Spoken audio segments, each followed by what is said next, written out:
This story begins with the coldest divorce text ever, $100 million to leave. But the woman receiving it was not just a discarded wife, she was secretly pregnant with quadruplets. Landon thought he was choosing freedom, his mistress, and a perfect public image.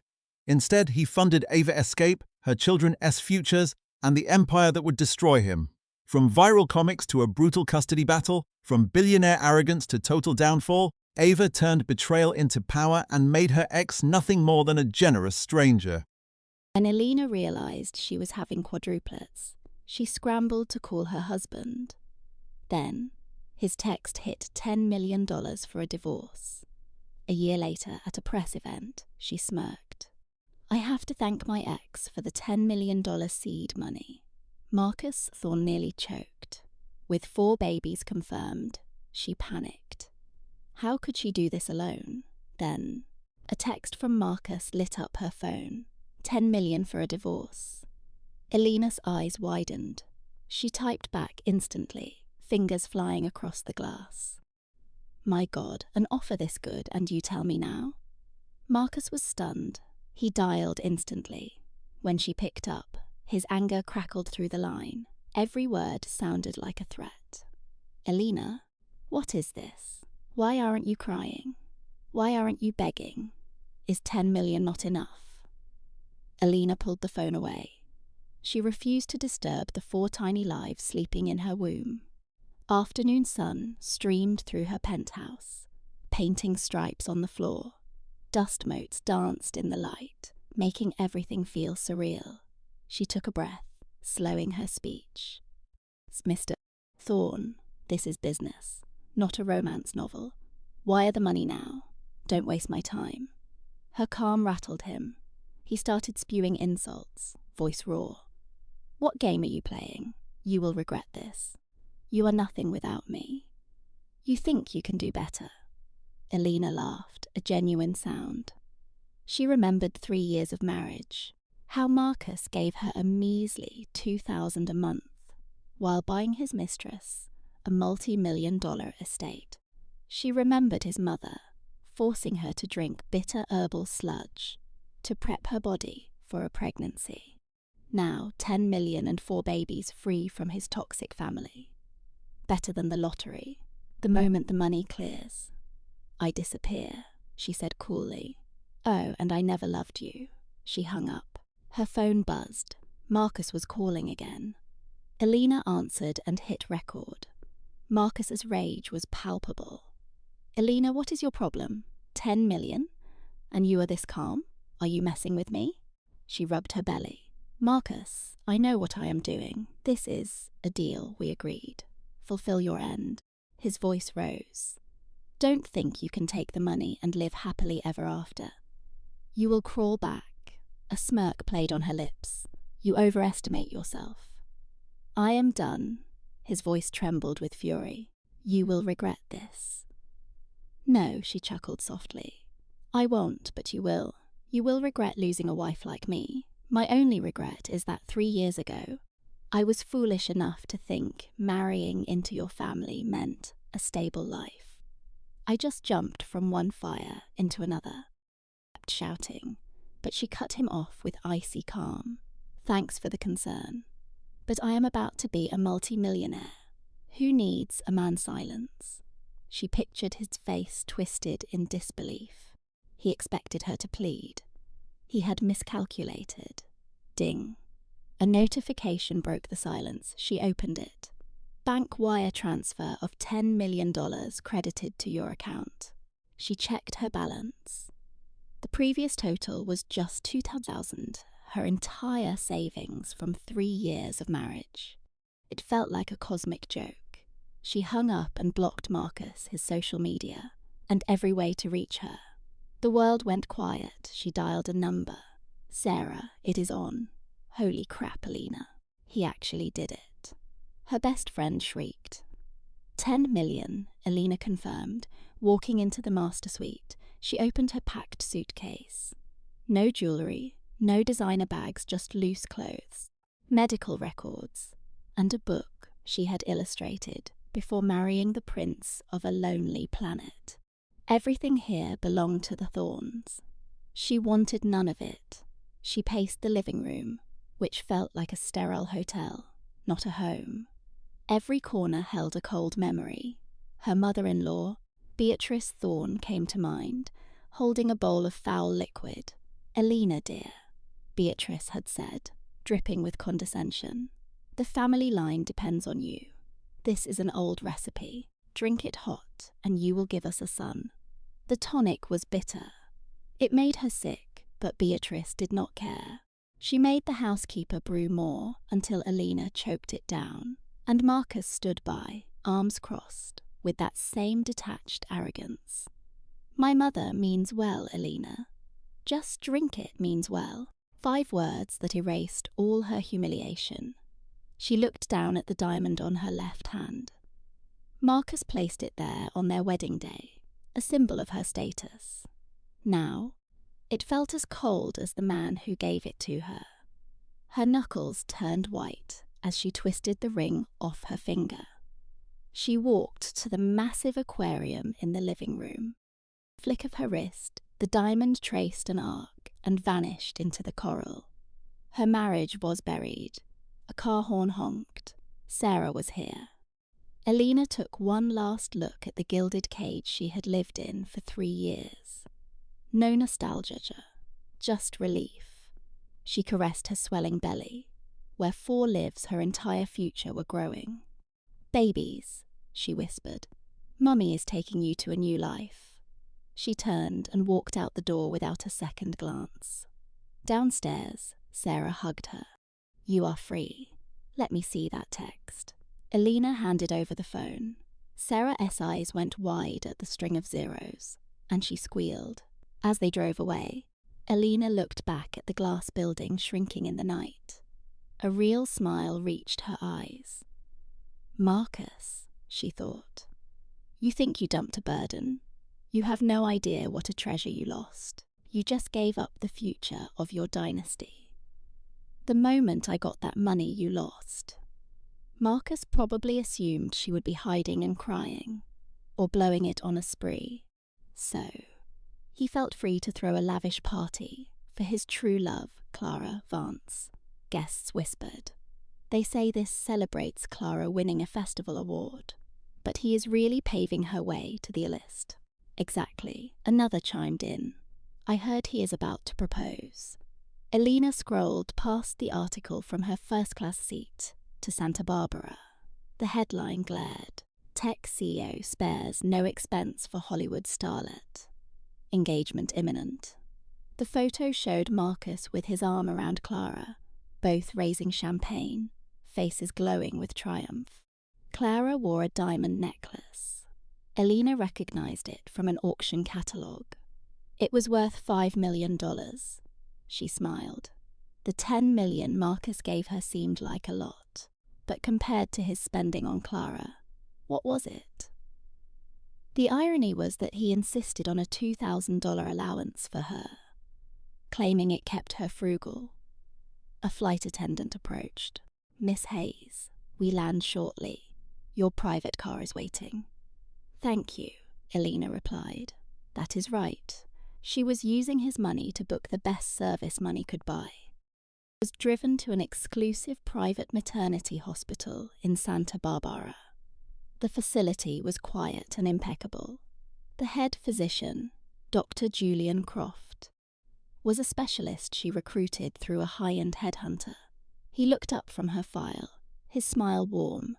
"Miss Hayes, welcome. Sit down. Let us talk." He was nearing 40 with warm eyes behind gold glasses. He looked calm, making her feel safe. Dr. Hayes said, looking at the screen, "You and the babies are doing great. It is rare for quads to be this healthy. Just focus on relaxing." Lying on the plush bed in her private suite, feeling the salty ocean breeze, Elena finally felt the stress of the last 3 years melt away. 1,000 miles off at a New York gala, his assistant leaned in and whispered, "Mr. Thorne." She wiped her social media. "The condo title transferred yesterday. She is gone." Elena imagined the sneer on his face. He would pull Clara close and call it a tantrum. She took the money and left. Typical woman. Clara, like a kitten, would purr. Darling, do not talk about her. She ruins the mood. To them, she was just a footnote. Following the doctor's advice, Alina moved into a luxury recovery centre, signing a 6-month lease. She used part of the money to build a team. You will handle any legal issues with the Thorns, she told her attorney. To her financial advisor, she said, I need a secure, high-yield portfolio with this 10 million. The rest secures my kids' future. She bought a villa with a garden overlooking the coast. I want a home filled with sunlight, she told her designer. It was working. Alina picked up her drawing tablet again, a skill she had lost during her marriage. She started an Instagram account called Quad Mom Chronicles, posting comics about a single mom and her 4 babies. She did not play the victim. She just shared the small joys of pregnancy. The healing art style quickly blew up. Your work is so warm. Quads, you have got this, Mama. When her best friend Sarah visited, she saw the growth in Alina's portfolio and gasped. You are a business genius. If he knew you were using his cash to build an empire, he would snap. Alina rubbed her belly, feeling the flutters. She felt strong. He will never know, she whispered. In his mind, I am just a dumb woman who took the money. The more he underestimates me, the better my comeback will be. At night, she watched the fishing boats from her terrace. The sea breeze felt amazing. She did not have to please anyone, drink gross tonics, or wait for a husband who never came home. This freedom was worth more than 10 million. Marcus, Clara, your party is just background noise to my new life. Clara's dream of joining the Thorn dynasty was hitting bumps. Being a high society wife was more than just shopping. She soon learned who Beatrice Thorn really was. Clara came home after maxing out her credit card, loaded with 6 designer bags. Clara ran into Alina near the spa. Alina eyed her designer bags. Your family hates dead weight, she sneered. Spending money is the easy part. Your only job is producing an heir. Clara froze. She thought his love was her golden ticket, ignoring who really pulled the strings. Dinner was suffocating. The housekeeper served that same bitter tonic she once drank. Alina smiled. Drink up, dear. It is an old family tonic. Good for your digestion. Clara stared at the dark sludge, feeling nauseous. She looked at Julian. Say something. Julian didn't even look up from his meal. Mother knows best. Drink up. Those were the exact words he told Alina 3 years ago. Clara started crying. You said she was nice. Was she like this with her? Julian tensed, picturing Alina drinking that tonic without a single complaint. A rash of irritation hit him. For the first time, Clara's crying sounded grating. Enough, he snapped. They fought all night. The next day, his mother cornered him. That girl is just a pretty face, she argued. Fragile. How will she provide an heir and the spenders? 10 million this month alone. She is nothing like Alina. Alina was strong and fertile. That word hit him like a needle. A strange longing took hold. He missed the quiet, steady Alina, who never caused a scene. He started working late, sleeping at the office to avoid the drama. One night, he impulsively searched for Alina Hayes on his phone. Nothing. She had vanished. A frantic feeling of losing control gripped him. He buzzed his assistant. Find her. He roared. Use every resource. Hours later, the assistant called back, voice shaking. Mr. Sterling. She wiped her digital footprint clean. It is like she never existed. Useless, Julian yelled, throwing his phone. He slammed his fist on the oak desk. Why was he so angry? He wanted the divorce. He paid her to leave. But now that she was gone, he felt a sudden panic, like he had tossed away something priceless. Meanwhile, Elena was in her garden, streaming a live art session. Her belly was massive, and she looked radiant reading the comments. "You are glowing. The babies will be beautiful. Love you." She felt all 4 little ones kicking. She finally knew peace. "Julian," she thought, smiling. "Stew in your misery. Your nightmare is just beginning." The babies arrived on a humid afternoon. The birth was smooth, thanks to months of healthy food and the best medical care. When the nurse brought the 4 perfect newborns to her, Elena wept. Not from pain, but pure joy. 2 boys, 2 girls, fraternal quads. This was her new life. Chloe was there, laughing and snapping photos. "You won, Elena. This is incredible."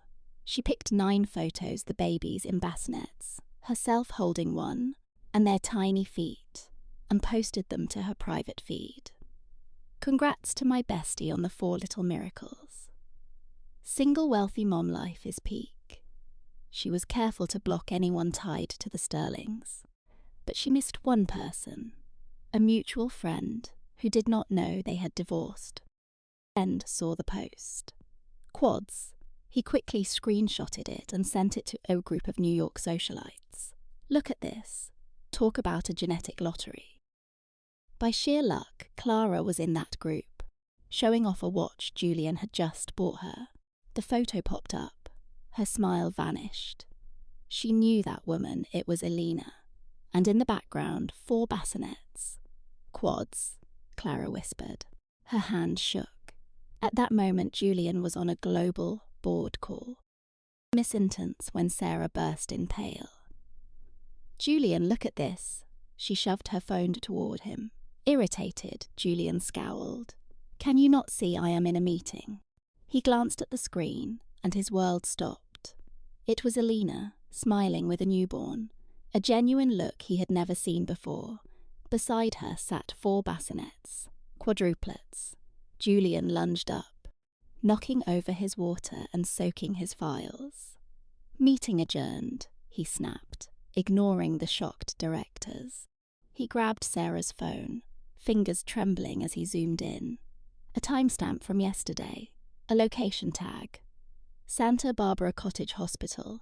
His mind went blank. She had been hiding there, birthing his 4 children all this time. With shaking hands, Julian dialed her old number. A cold recording stated the line was disconnected.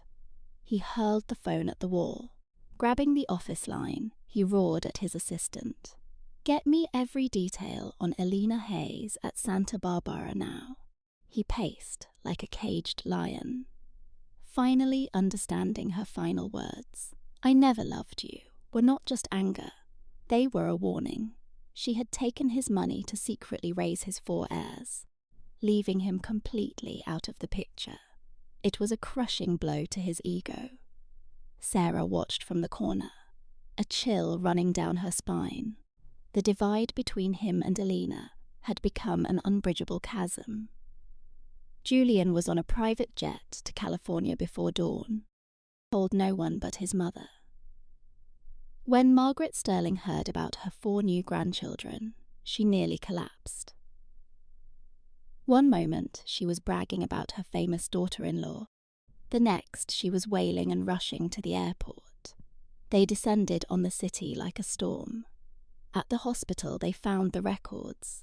Patient Elena Hayes.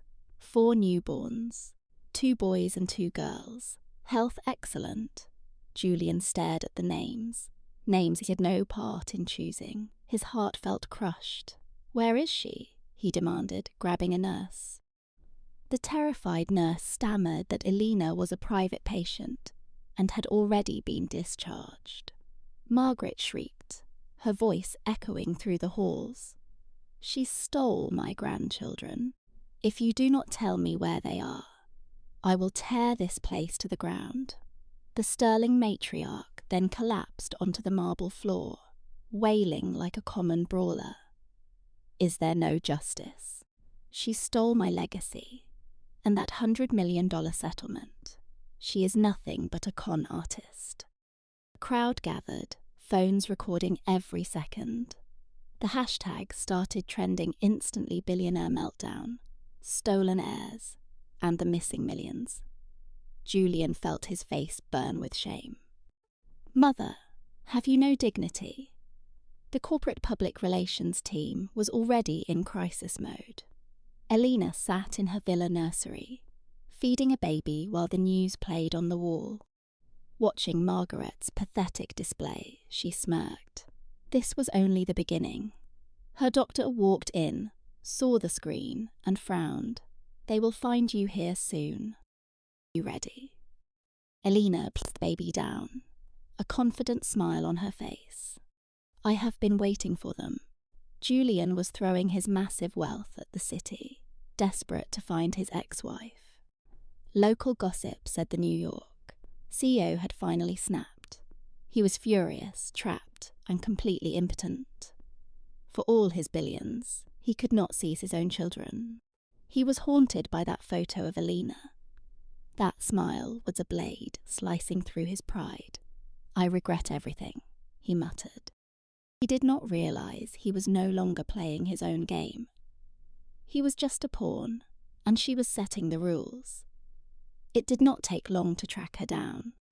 That afternoon, a convoy of black Bentleys rolled up to her villa gates. "Mom, there are cars outside," the nanny said. Elena knew he is here. Julian stepped out, looking perfectly tailored. He adjusted his tie, trying to command the space. Flanked by guards, he marched to the gate and rang the bell. It was a man in a sharp suit with glasses, a top-tier executive lawyer. This was Michael Sterling, Elena's legal counsel. He offered a cold, professional smile. "Mr. Hayes, good afternoon. Miss Hayes asked me to give you these." He held out documents, a filed restraining order and a personal declaration. Julian did not even look. He swatted the papers away, eyes burning with rage. "Get Elena out here." "Those are my children," he roared, startling the birds. Just then, Elena appeared at the second-floor window, holding a baby wrapped in a towel. The sunlight caught her like a halo. She looked down at the pathetic, furious man who was once her husband. His face was a mess of anger and regret he refused to admit. Their eyes locked. Everything went still. Elena looked at him and slowly mouthed 2 words: "Go away." Julian flinched as if struck. He pointed a finger, but no words came. His bodyguard moved forward, but Eleanor's security stepped up to block the path. "Mr. Hayes," the lawyer said, his tone like steel, "this is private property. One more step, and we will have you arrested for trespassing. I am sure you do not want tomorrow's headlines to be worse than your mother's." Julian was on the edge of losing it. He saw the tiny baby in Elena's arms. He could see himself in the infant's face. A wave of regret and paternal love crashed over him. The CEO of Hayes Enterprises used to owning everything, but now he was locked out, powerless. His eyes reddened. "Those are my children," he whispered, defeated. He turned and stalked back to his car, slamming his fist against the glass until his knuckles bled. "I am not giving up," he vowed. Elena watched the convoy leave. She kissed the baby's forehead. "It is okay. Mommy is here." "This is not our first battle," she thought. "You used to own the world, but now you are just a pawn." Locked at the gate, Julian pivoted to litigation. Full custody, he ordered his team simultaneously. Smears against Clara flooded the web. She was painted as a greedy gold digger who trapped him, some posts even the kid's paternity. Public opinion was tanking that rat. Sarah screamed over the phone.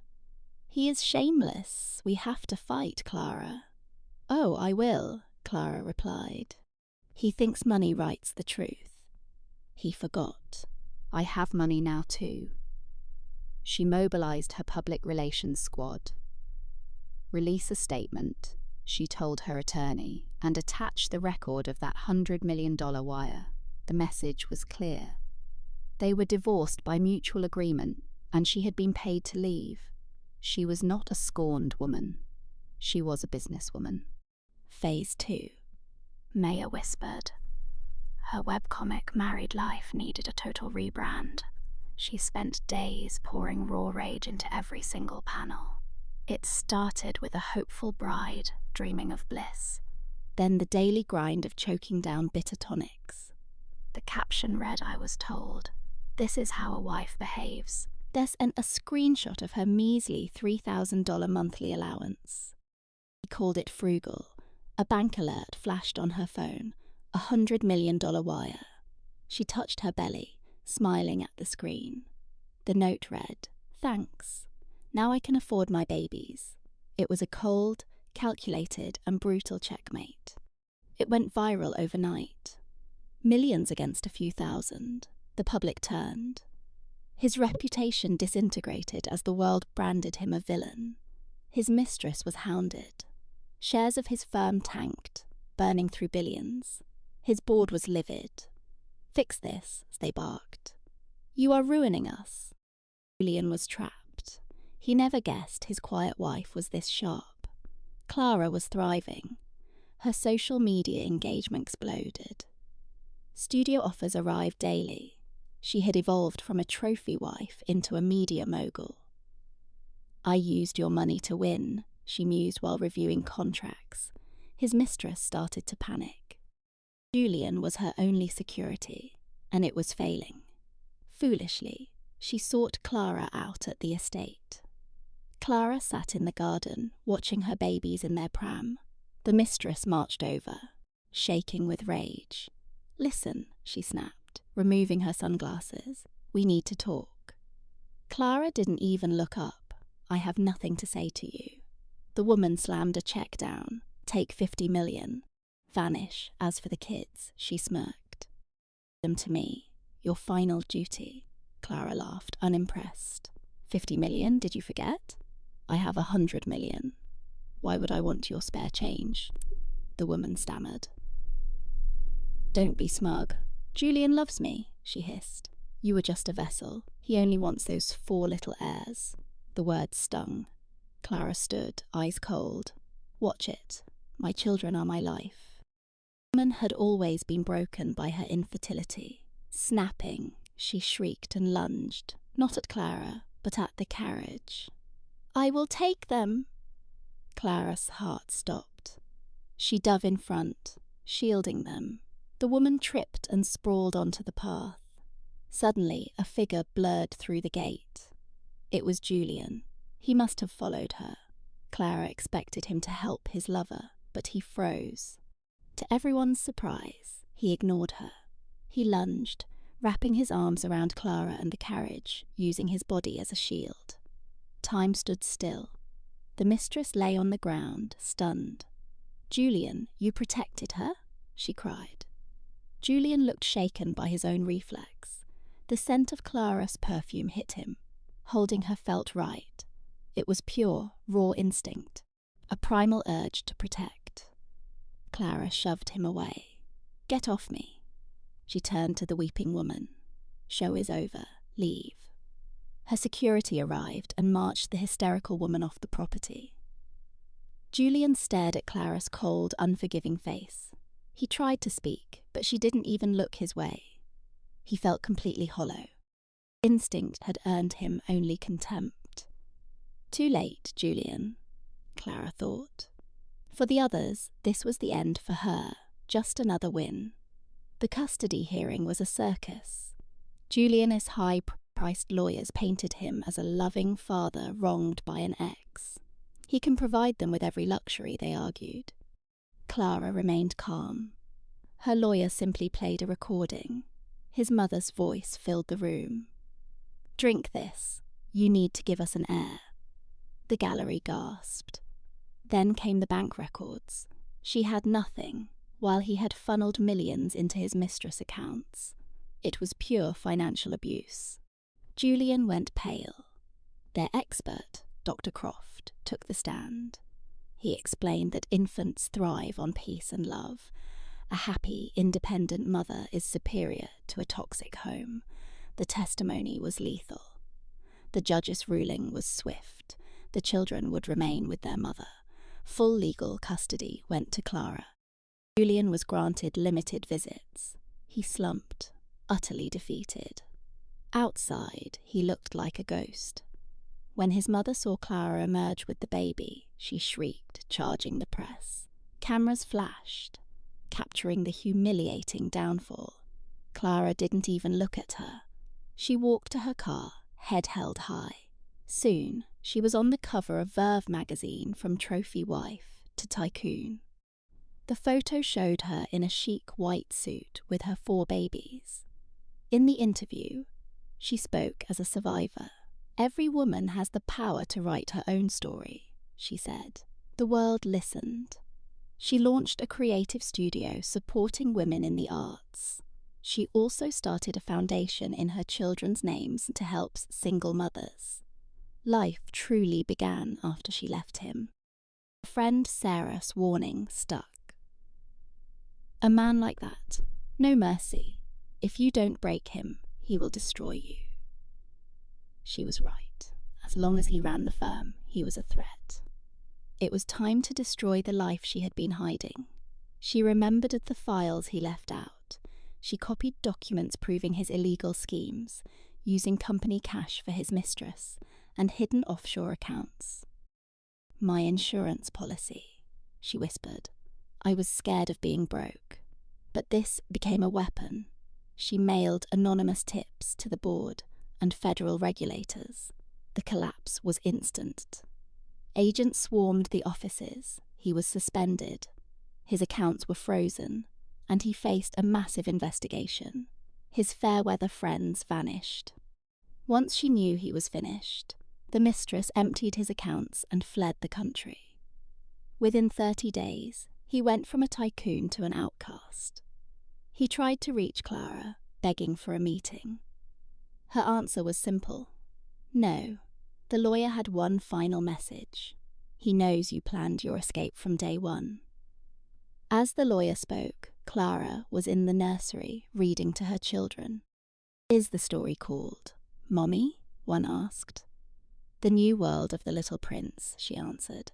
She caught him on the news, leaving a federal building, hair grey, shoulders hunched. The arrogance was gone, replaced by hollow despair. She watched for a second, then clicked it off. "You are wrong," she thought. "I was a hopeful wife. It was your coldness that made me plan my escape. You lost a family you never even knew." A year later, at the twins' birthday, security announced a man named Vance at the gate. The name haunted her. She walked out to check. Dr. Miller stayed close. "Should we turn him away?" he asked. She shook her head. Behind the iron gates he stood, thin, wearing a ragged coat. The arrogant tycoon was gone, replaced by a broken man. He didn't demand entry. He didn't mention the kids. He just stood there, completely humbled. "I am not here to ask for anything," he stammered. "I just wanted to see them from afar. Just a second, please." His posture was so low, it was almost a bow. Clara felt nothing. No rage, no pity, just a hollow space. After a moment, she signaled the nanny to bring one of the babies out. She pointed for him to step back. "Right here," she said. He stared, eyes fixed on the tiny, sleeping face. He watched the soft rise and fall of the baby, the delicate hair, and the once untouchable Manan finally shattered. Tears streamed down his face. He clapped a hand over his mouth to muffle a raw, broken sob.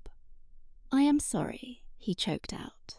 It was unclear if he was apologizing to the infant, to her, or to his own destroyed life. After a minute, he bowed to the nanny, then to Clara, his body bent nearly in half. "Thank you," he rasped, "for taking such care of them." He took one last look, eyes swirling with regret. Then he turned and shuffled away. His back stooped, a ghost fading into the twilight. Elias stepped up, arm around her. "It is over," he whispered. Clara nodded, feeling her first real, unburdened smile in years. Yes, she said. It is finally over. She let him see the baby, not out of mercy, but as a final display of her victory. A chance to witness exactly what he had thrown away. For a man like him, that was a punishment worse than any poverty. Life shifted into a brilliant spring. The show, based on her comics, was a global hit. Her studio flourished, a beacon for female creators. Her charity helped thousands of single mothers. Clara Vance was no longer defined by her past. She was a powerhouse. Her children thrived. Elias was always there, a steady force. The kids started calling him Daddy Elias. One sunny afternoon, Elias led her into the garden, knelt, and opened a ring box. It wasn't a flashy diamond. It was a custom design. 4 tiny clovers representing the kids, circling a luminous pearl. "The 4 clovers are our babies," he said, his eyes bright. "And the pearl is you, Clara. You gave them life, and you brought light to me. Will you marry me?" Suddenly, 4 little heads popped from behind the bushes, chanting, "Marry him! Marry him!" Tears of joy filled her eyes as she held out her hand. It fit her finger perfectly, like it belonged there. This was love, not some contract. Word about him eventually reached me. Someone saw him doing manual labor at a job site in a dying town. His mother had a breakdown and was locked in a facility, babbling about missing grandkids. At her book signing, a reporter pounced. "Miss Vance, what about your past? The ex-husband who bankrolled your company." The room turned cold. Every eye pinned her down. Clara grinned for the cameras. "I'm thankful for that $100 million, she said, voice rock steady. "It was my golden ticket, a chance at a new start. I worked hard to build this life for my family." She paused, smirking. "As for the man who paid for it, he is just a stranger now. He has no place in my world." The crowd cheered. Front row Sarah and her 4 kids were glowing in the California sun. This was her winner home. She built entirely on her own.